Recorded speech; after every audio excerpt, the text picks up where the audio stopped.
Europe Matin. François Geffrier vous informe. 8h16 sur Europe 1. Bonjour Marco Grasso.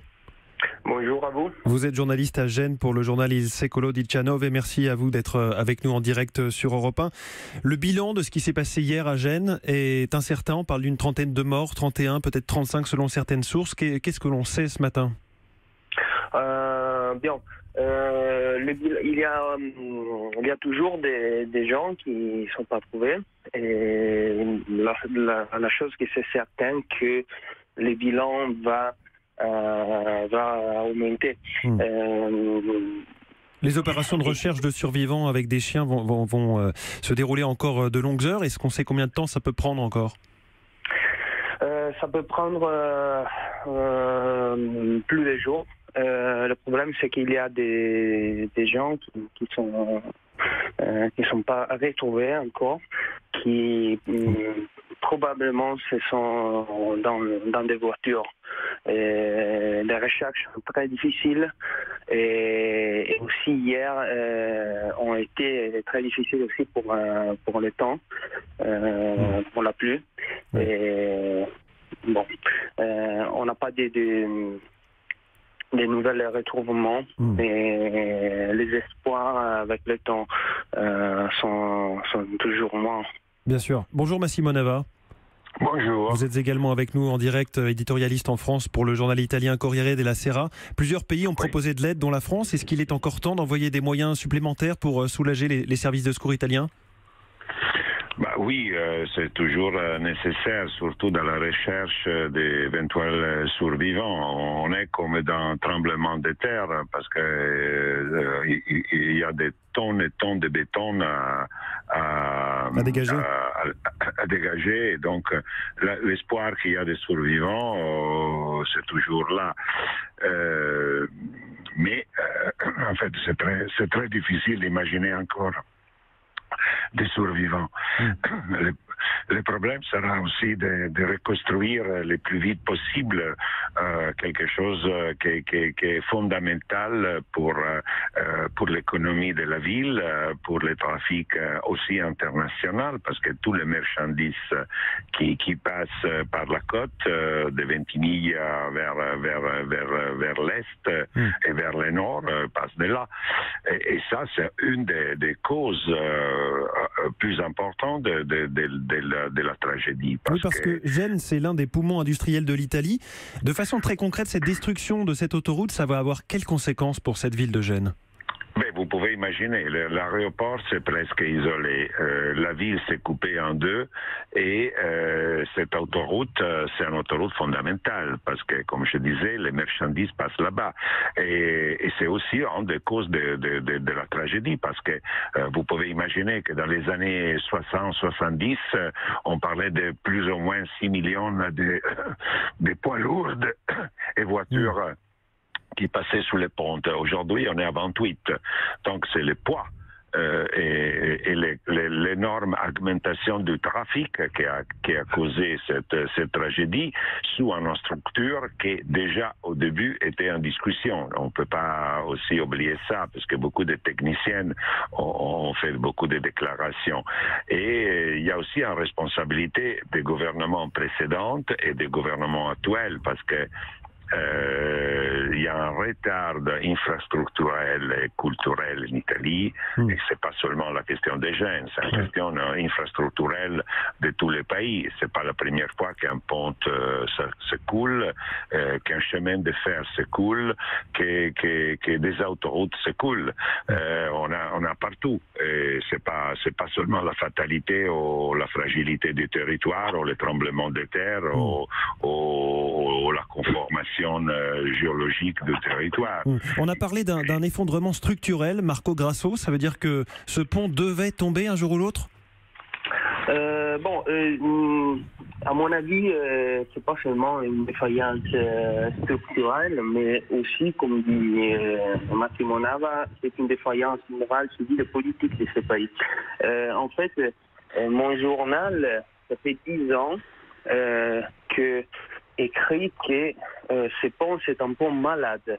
Ça veut dire que il s'approchait à la fin de sa vie pour les matériaux qui étaient utilisés, que c'était béton et surtout... C'est un pont qui avait 51 ans. Oui, oui. Et en fait, la vie de ce pont était estimée en 60 ans. Aussi qu'on savait que... on savait qu'on devrait le remplacer, quoi. Exactement. Mais en fait...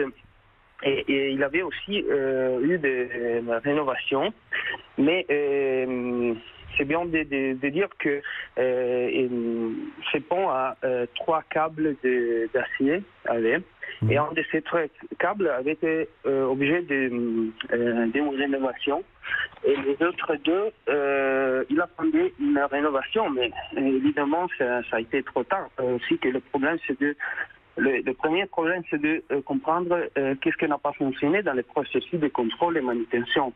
Parce qu'en fait, un pont... une défaillance dans le contrôle et dans la maintenance, quoi, régulière. Exactement. Ça, c'est le premier problème. Le deuxième problème, c'est un problème politique. Ça veut dire que la politique a discuté pour 30 ans quoi faire.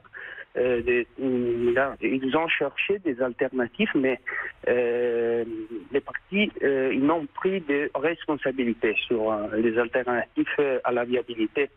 Et la dernière discussion il y avait 5 projets alternatifs, mais en fait il y a eu une grande opposition par partie de la population, et aussi il faut dire que le mouvement 5 étoiles a soutenu. Le mouvement 5 étoiles, donc c'est l'un des 2 partis avec la Ligue du Nord qui forment le gouvernement actuel. Exactement. Maintenant, c'est trop tard de dire que les ponts c'était très bien, parce qu'en fait ils ont soutenu l'opposition les alternatives à ces ponts-là. Ouais. Massimo Nava, éditorialiste au Corriere della Sera, comment ça va se passer l'enquête? Qui va mener l'enquête? La police, la justice? Est-ce qu'il y aura une commission parlementaire? Évidemment, il y a tout ça, et permettez-moi de vous rappeler que M.